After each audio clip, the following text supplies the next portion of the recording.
Well, I'm very happy to start this international conference on current issue in climate research.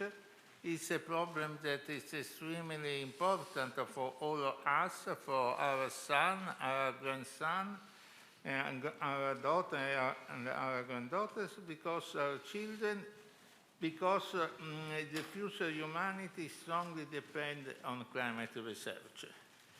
We've seen in the past that the response with COVID was somewhat disorganized, but I strongly hope that the response to climate change will be more organized as the one that we've seen with COVID.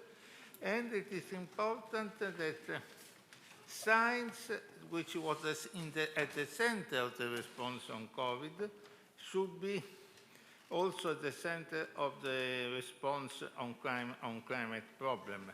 And this conference is very important because it's going to see very many different aspects, or scientific aspects extremely relevant for the future. The carbon cycle, the past climate, the main events. We are going to understand how to control climate change, to govern. For Italy, we will address the problem of Venice and biodiversity, and also what is very important, the problem of energy. So I'm very grateful to everybody that came here. I know that it's a difficult time to come here, and I would like to thank everybody, of course the art organizer, which has done a wonderful work, and all the staff of the Accademia. And I give now the floor to the Minister Roberto Cingolani, which is going to open the conference. Thank you, Giorgio. Thank you for the invitation. I'm quite happy to be here. You probably know that till 7 months ago I was in science. I've been 40 years a scientist, and since 7 months I had this unexpected call as a Minister of the Ecological Transition. So it was interesting to change completely the landscape of my activity, though I hope to go back as soon as possible to my original job. So the idea today, very quickly, is to share with you from the perspective of a scientist that has been thrown in the political arena, what I have understood that I think is relevant for your mission today. We've been for about 130,000 years in a perfect equilibrium with the natural construction. We had something like 280 parts per million carbon dioxide in the atmosphere. That was absolutely sustainable, and the exchange with living matter and inorganic matter was absolutely in equilibrium. Since the invention of the internal combustion engine, we started to power systems, and we launched the industrial revolution. We start moving faster, we start to produce faster, and well, we essentially generated the modern society, and the carbon dioxide has increased to more than 400 parts per million, and of course this is the average, and you know better than I how anisotropic is this distribution over the planet. And as a matter of fact, in about 150 years, we got an increase of temperature in the atmosphere in the range of 1.1, 1.2 centigrades. That is actually up to 5 centigrades in the North Pole, and less in other areas, depending on the surface-sea ratio and other parameters. So that has been predicted. I'm reading an interesting book about the history and understanding of carbon dioxide, and this is quite inspiring. Ultimately, over the ages, we went through an atmosphere that was almost entirely carbon dioxide based, and we had an ecosystem that was tailored to live in the absence of oxygen. This ecosystem has generated reactions that produced oxygen, so the atmosphere changed into oxygen rich, and the ecosystem, the animals, basically the fauna, has changed to be oxygen compliant. And now that we produce, again, carbon dioxide. We are changing, again, the atmosphere, but we cannot allow another transition going back to aerobic systems into anaerobic systems. And I think this is something we have to face seriously, because everything happened in a very short time. If Sapiens had appeared 24 hours ago, all the change would have happened in the last minute. That is what happened essentially since 1870 to today. So, which are the countermeasures we should apply? First, we have to change the energy generation model, and we have to change the powering model of most of our activities. For the time being, we don't have a solution to produce really green energy, but for the wind power station and solar power stations. We are all looking forward to see something better, but for the time being, we have to produce electricity by standard renewable technologies. So for instance, in a country like Italy, we have soon to reach something like 70% of the electricity produced by fully renewable sources. That means that in the next 9 years, we have to install in this country about 70 gigawatt of power stations for solar transformation and wind transformation. That is an unprecedented challenge, and it's pretty much the same everywhere in the world. It means approximately 8 billion watt of power stations to be installed every year in the next 9 years. For your information, today Italy installs 0.8 gigawatt every year. So we have to increase our capability to produce renewable electricity by a factor of 10 in a few months. If we will manage to do this, in about 9 years, we should be able to match the first requirement of the Paris Agreement, 55% reduction in carbon dioxide compared to 1990.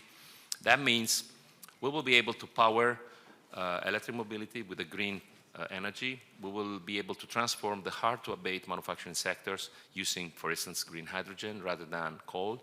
We will phase out coal and other coal-based fossil fuels and coal-based fuels. And that will be the main transformation for the time being. Then we have to improve the carbon capture, natural carbon capture, restoring the sea and ocean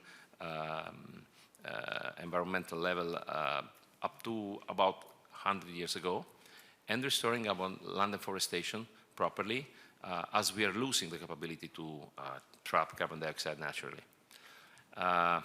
Healthy planet, healthy people, just transition means ultimately having a new concept of One Health. You've seen how the correlation between environment, atmosphere, what we eat, what we breathe, how strict is the correlation with the health, the global health.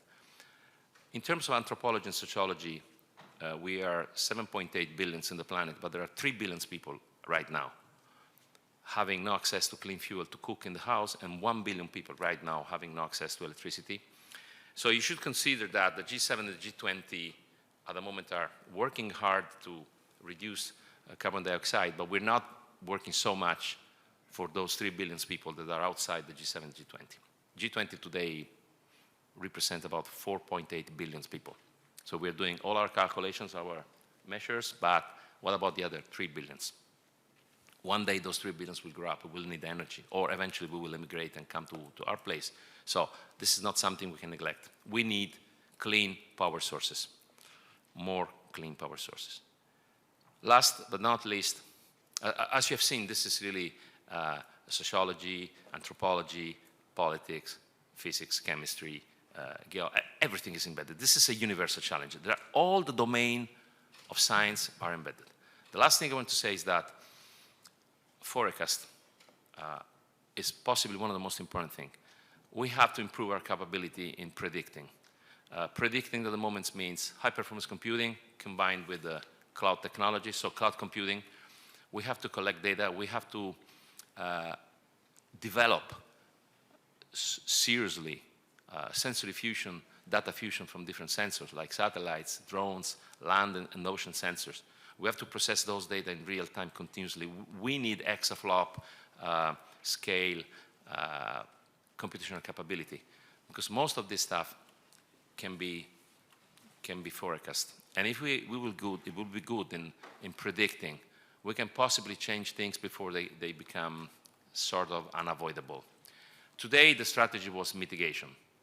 or adaptation. I don't like this, because adapting means that we accept the problem and we try to fix it. Ex post, a posteriori, is said. I think we have the capability, the knowledge, and the will to predict. So we should not make the problem come true. On the contrary, we should predict the problem and avoid the problem to manifest. This is in the interest of our children, and I think science will be absolutely dominant in this challenge for the next century. And therefore, I think that what you're doing today is very important, because we need scientific discussion, we need scientific effort, and we need a lot of cross-disciplinarity in analyzing those problems. They are not vertical, they are just horizontal in the interest of future generations. So thank you very much for this invitation. I wish you the best.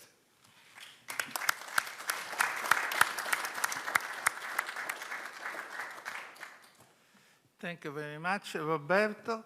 And now it's my pleasure to invite to speak the Ambassador Ettore Segui, who is the Secretary General of the Ministry of Foreign Affairs and International Cooperation, which has been so kind to come here to address to this conference. Thank you very much, Minister Cingolani and dear hosts. First of all, I would like to thank the Accademia Nazionale dei Lincei for hosting this international conference. With your permission, I will remove this. Thanks. And for inviting me to share a few opening remarks. And I am really humbled after the eloquent words of Minister Cingolani. I'm very honored to address you, and very honored to be among so many inspiring speakers. The report on current issues on climate research gave world's policymakers 5 important messages on environment and in preparation for the forthcoming COP26.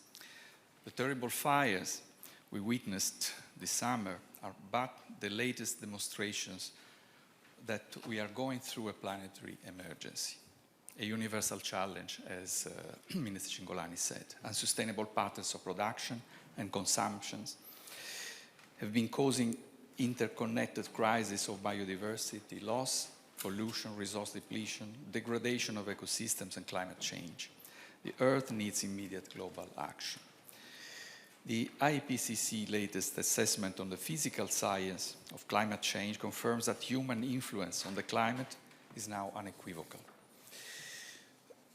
That is the main reason why the world is 1.1 Celsius degrees hotter than it was in the late 19th century.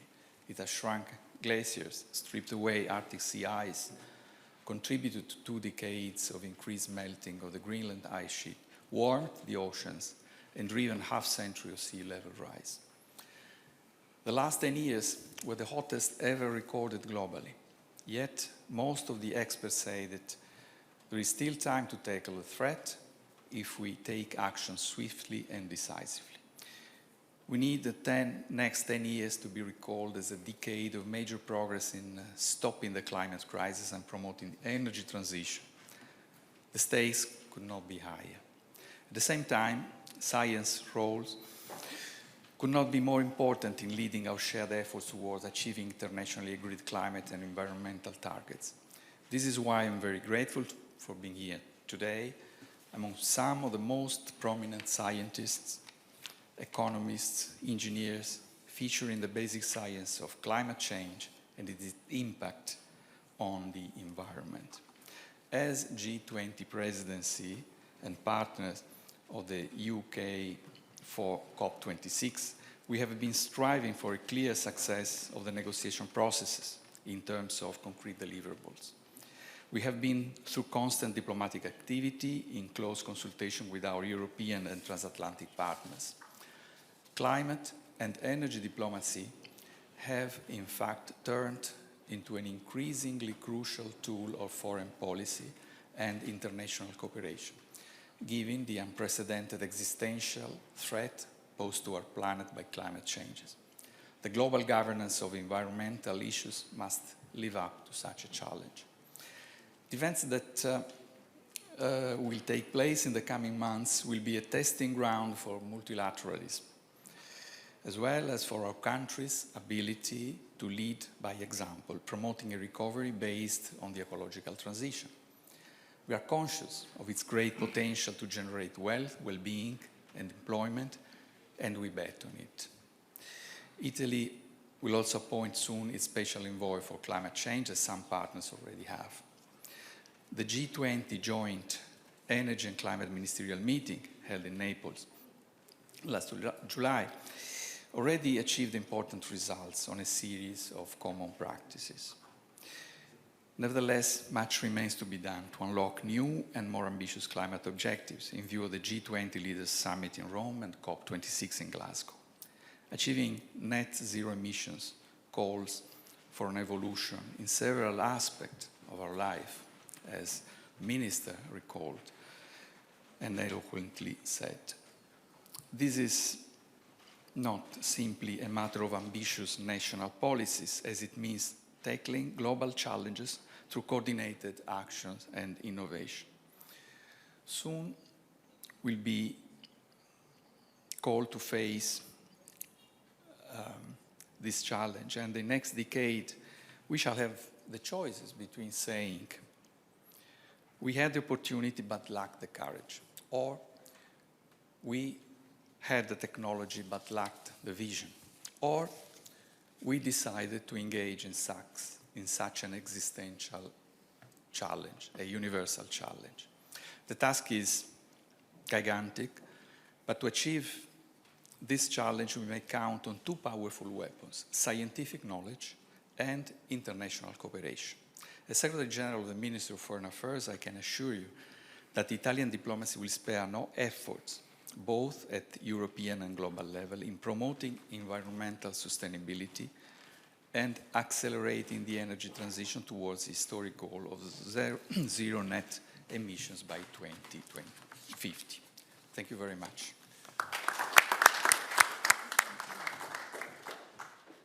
Thank you very much, Ambassador, for this very interesting point of view and observation. And Francesco Profumo, ecco Francesco, non ti vedevo. So it's my pleasure to have here Francesco Profumo, which is the president of the Compagnia di San Paolo, which has strongly contributed to the organization of this conference in many ways. So I would like first of all to thank him for all the help that he's giving to us, and I'm very interested to hear what he's going to tell us. Thank you, Giorgio.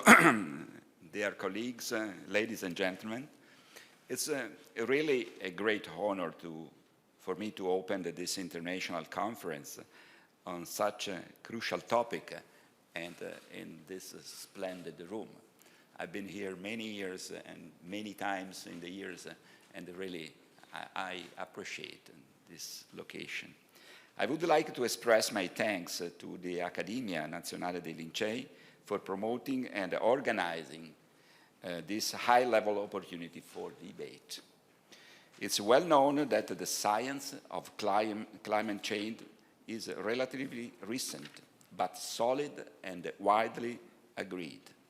We are living an exceptional historical transition. Let me say that the pandemic could help us to better address the priorities of our societies for the future. The latest climate change report from IPCC shows a code red for humanity, following the definition by the UN's Secretary General.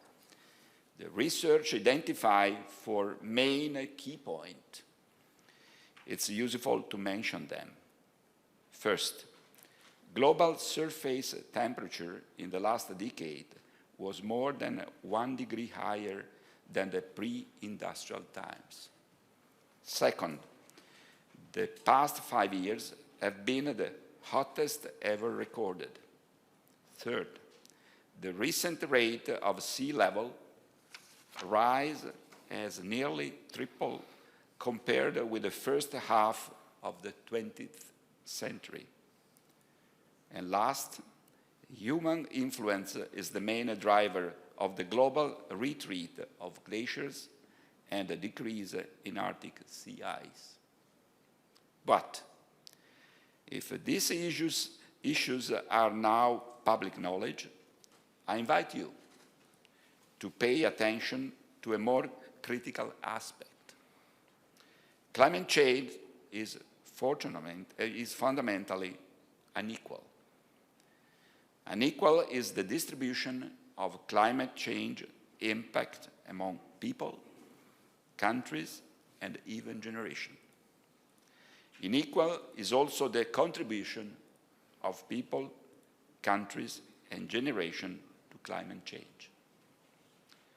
Not only that, beyond the economy, climate change has an impact on several other dimensions of human development, such as health and well-being, demographic changes provided by migrations and urbanization, food availability, water security, and so on.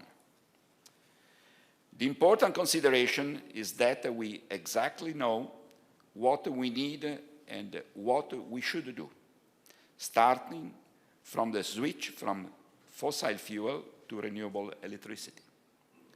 Science and technology offer increasing opportunity to forecast these events and their impacts and provide innovative tools and strategy to face them. And maybe for the first time, it's not a financial issue. The Next Generation EU program and the Biden administration plan are making a lot of money available. However, it should be noted that there has been a little progress in the achievement of sustainable development goals in the recent years. Communities need to develop enhanced capability and competences to be prepared not only for expected shocks, but also for disruptive events that the world could experience with a higher frequency. Let me stress it. This is first and foremost a cultural revolution. The adoption of a more sustainable development model is a universal challenge that involves a growing number of players: citizens, businesses, the financial system, central and local institutions, and the third sector as well.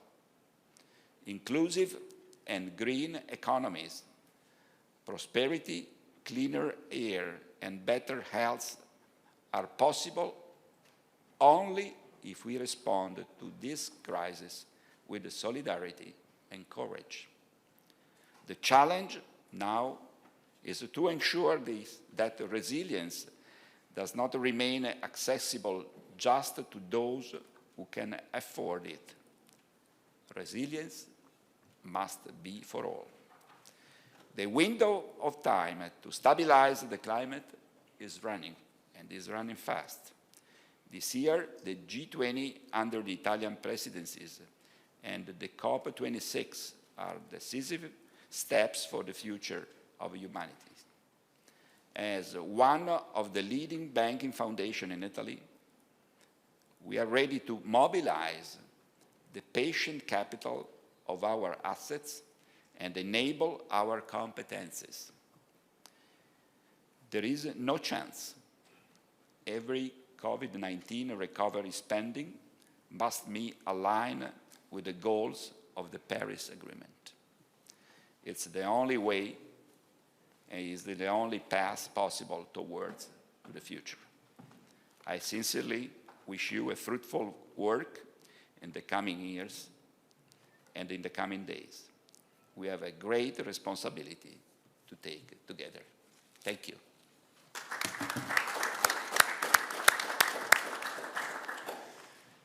Thank you very much, Francesco, for this very useful and a somewhat different viewpoint, which and which is quite important for us because the problem must be affronted by all possible, looking to all possible correlated aspects.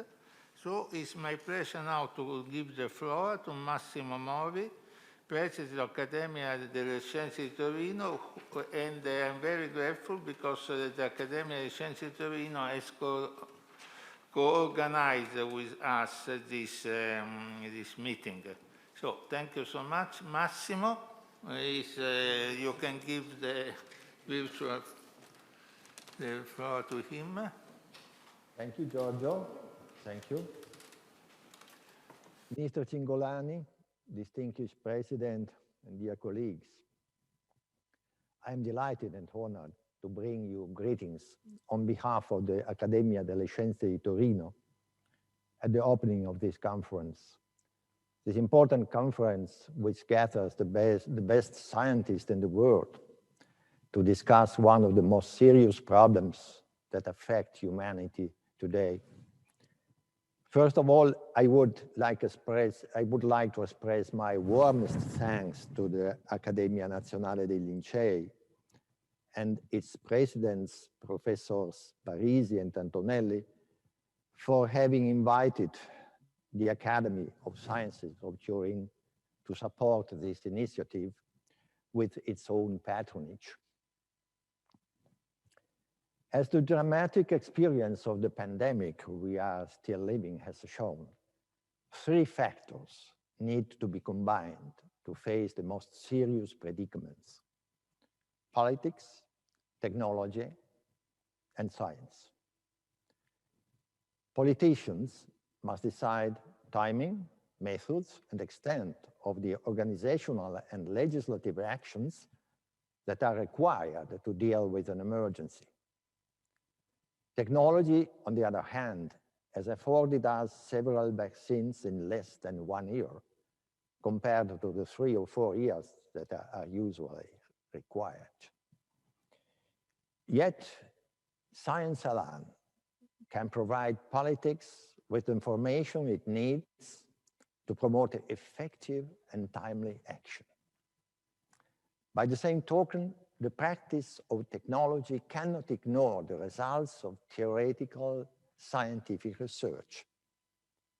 The boundaries between pure and applied science have become increasingly vague. In these terms, science constitutes the foundation of both politics and technology, and it does so by fulfilling two fundamental tasks: that of recognizing the mechanisms regulating natural processes, and that of using this information to forecast future events. Knowledge and prediction are the two primary goals of science. Therefore, the motto of Francis Bacon, one of the forerunners of modern science, remains valid. Scientia potestas est. Knowledge is power. However, the exercise of science is not an easy task. The objectivity of scientific knowledge, or with an old term, an old word, truth, is more an ideal to be pursued indefinitely, a task to be continually perfected, than a possession forever, as Thucydides hoped historical knowledge would be. The noble Renaissance and Romantic ideal of man conquering truth by his own strength has now definitely faded. Each scientist or group of scientists make a contribution to the progressive growth of knowledge in a mutual collaboration in which individual skills must be integrated in a multidisciplinary and interdisciplinary dialogue. This dialogue may be difficult due to the diversity of specialities and, as the pandemic has shown, of opinions too. For this reason, the necessary condition for the success of scientific research is communication and sharing. One could integrate the Lord Chancellor's motto by saying that if on the one hand, on the one side, knowledge is power, on the other side, knowing is communicating. Like many other academies, the Accademia delle Scienze di Torino has built a research team on environmental problems, from the limit of fossil energy to the use of renewable resources, from the pros and cons of hydrogen or nuclear energy to the social, economical, and political implications. Environmental problems, environmental items in which specialists with different skills and coming from different backgrounds collaborate. I am personally proud of this endeavor, but I am fully aware that the results of this research will be useless if not integrated with the research of other academies, universities, research centers, and so on. The goal of a medium-sized academy like ours can only be to contribute, albeit autonomously, to the sharing of knowledge, entering a large-scale network of collaborations and exchanges. Fortunately, our same aim has been masterfully pursued at a much higher level but by the Accademia dei Lincei, with the report on current issues in climate research and the organization of the conference we are opening. Doing so, the Accademia dei Lincei has provided research results which, though not claiming to be exhaustive, are meant to be evaluated and discussed in a broader forum such as COP26, which will be held in Glasgow in November. For these reasons, I would like to express my thanks to the Accademia dei Lincei for making an Italian contribution, a concrete Italian contribution to the solution of the most pressing problem humanity will have to face in the next years, in the coming decades. Thank you all.